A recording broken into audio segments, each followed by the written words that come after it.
munaasabadan dabaaldega ah 26 Juun oo ah 58 guuradii ka soo wareegtay maalintii taariikhda lahayd ee calanka Soomaaliya laga taagay dhul Soomaaliyeed oo xor ah. meeshaasna waxay ahayd beerta xoriyada ee magaalada Hargeysa oo dadkii oo dhan isugu soo baxeen qof walba oo Soomaaliya meel walba joogana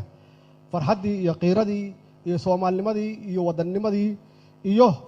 reereyntii halkaas isugu yimid waxaa laga xasuustaa tixdii taariikhiga ahayd Cabdullaahi Suldaan Timcadde oo mar alla markii laga hadlo xorriyad iyo calan iyo qaranimo marka laga hadlo tixdan qof walba oo Soomaaliya uu wax ka yiraahdo taasoo ahayd sareeyo manusqaamow aan siduu yahay eegne kana siib kana saar waxay ahayd tix ka turjumaysa dareenka shacabka Soomaaliyeed oo mar walba iyo waqti kasta ay joogaan gumaysi nacaybka ama diidan gumaysi oo ay ka soo bilaabatay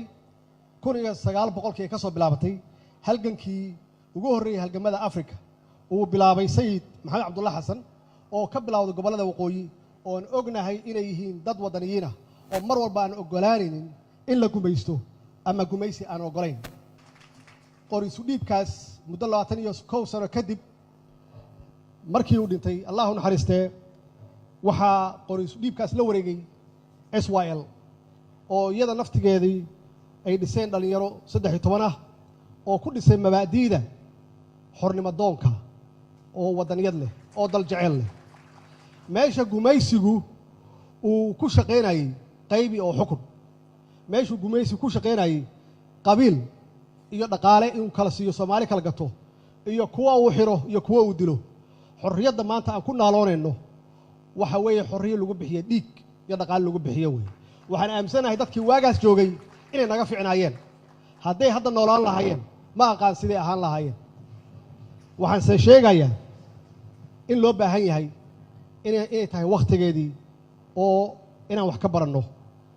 maanta waxaan joognaa guul maxaa yeelay guushaas waxay ka bilaabatay 1960kii markii waqooyi iyo koonfur ay isku darsoontay guushaas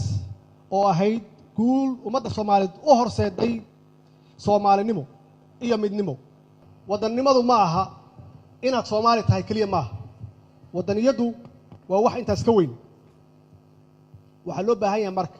maanta waxay taagan tahay tii waagaas inaan ka baranno wixii dadkii naga horreeyay ku guuleysteen oo ay ku guuleysteen inay Soomaali mideeyaan oo ay ku guuleysteen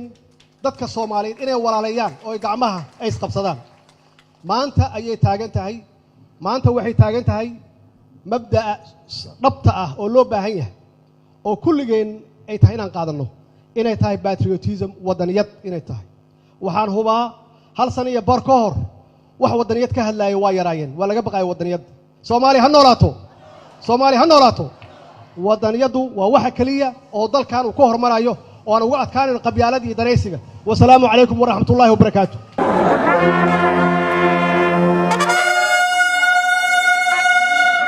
Thank you.